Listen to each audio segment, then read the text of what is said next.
1997 की बात है। कांग्रेस ने समर्थन वापस ले लिया और एचडी देवेगौड़ा की सरकार गिर गई।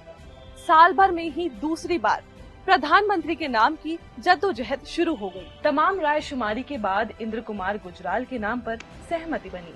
इस फैसले से बेखबर गुजराल घर पर थे। गठबंधन के नेता उनके घर पहुंचे तो पता चला कि वो सो रहे हैं। घर वालों की इजाजत से कुछ बड़े नेता उनके कमरे में गए। उन्होंने गुजराल को नींद से जगाकर कहा, उठिए, आपको भारत का प्रधानमंत्री बनना है। मैं भारत का पीएम सीरीज के इस एपिसोड में आई के गुजराल के प्रधानमंत्री बनने की कहानी और उनसे जुड़े कुछ किस्से।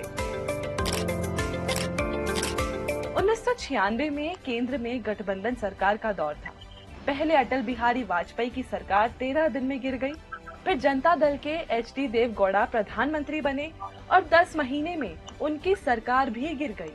ये दोनों किस्से हम सीरीज के पिछले 2 एपिसोड में बता चुके हैं। देवेगौड़ा की सरकार गिरने के बाद एक बार फिर प्रधानमंत्री पद के लिए चेहरा तलाशा जाने लगा और कई नामों पर चर्चा शुरू हो गई। दावेदार कई थे, जैसे सीताराम केसरी, मुलायम सिंह यादव, जीके मूपनार, लालू प्रसाद यादव, लेकिन किसी एक नाम पर सहमति नहीं बन पा रही। वरिष्ठ पत्रकार रशिद किदवई अपनी किताब भारत के प्रधानमंत्री में लिखते हैं कि इंद्र कुमार गुजराल प्रधानमंत्री के रूप में आकस्मिक तौर पर मिले। दरअसल गुजराल की हर किसी से बहुत अच्छी बनती थी।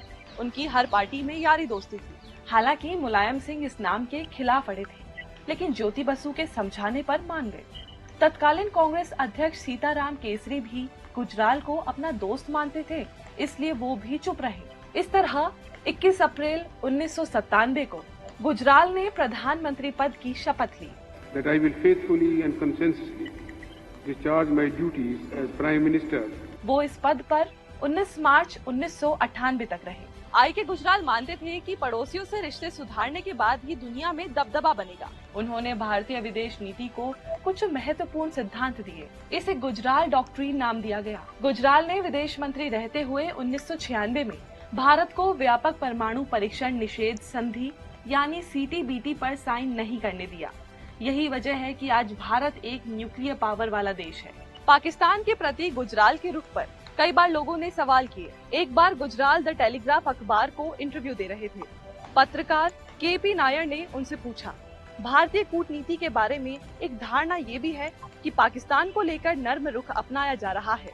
आप रुख नर्म रखकर पाकिस्तान के साथ काम नहीं कर सकते। इतना सुनते ही गुजराल भड़क गए। गुस्से में उन्होंने कहा, क्या आपको लगता है कि मैं पाकिस्तान को कुछ दे दूंगा? मैं भी उतना ही राष्ट्रभक्त हूँ जितना कोई दूसरा हो सकता है।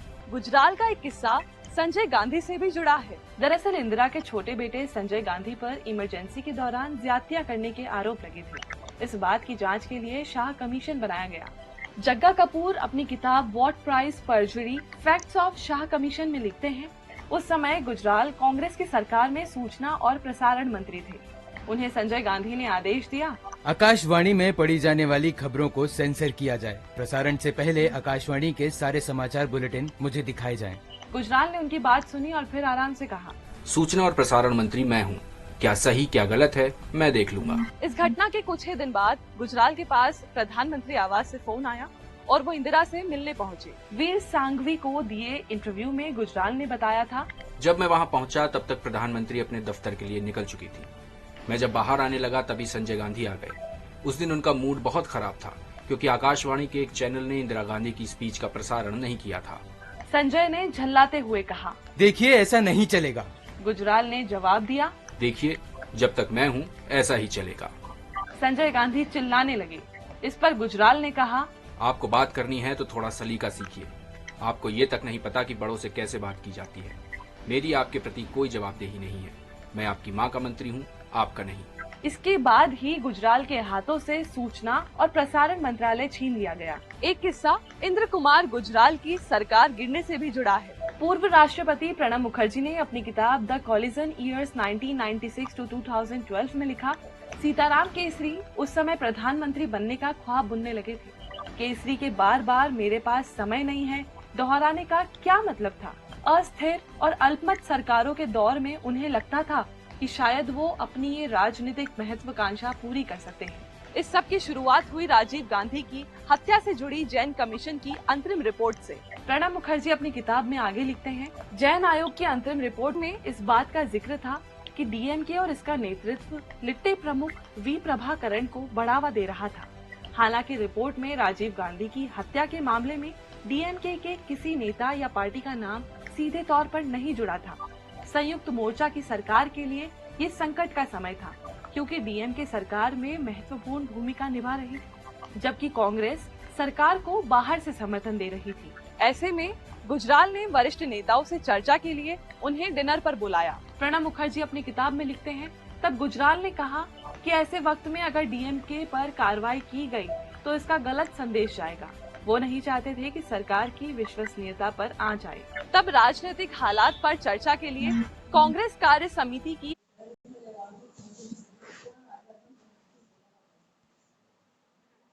चाहते थे कि सरकार गिर गई। लेकिन उस समय सीताराम केसरी कांग्रेस में मजबूत स्थिति में थे। केसरी ने अपने प्रभाव का इस्तेमाल करते हुए समर्थन वापसी का प्रस्ताव पारित करा लिया और इसके बाद कांग्रेस ने संयुक्त मोर्चा की सरकार से समर्थन वापस ले लिया। 28 नवंबर 1997 को इंद्र कुमार गुजराल की सरकार गिर गई। मैं भारत का पीएम सीरीज के अगले एपिसोड में एक्सीडेंटल प्राइम मिनिस्टर कहे जाने वाले मनमोहन सिंह की कहानी, ऐसे ही और भी वीडियोस के लिए बने रहिए दैनिक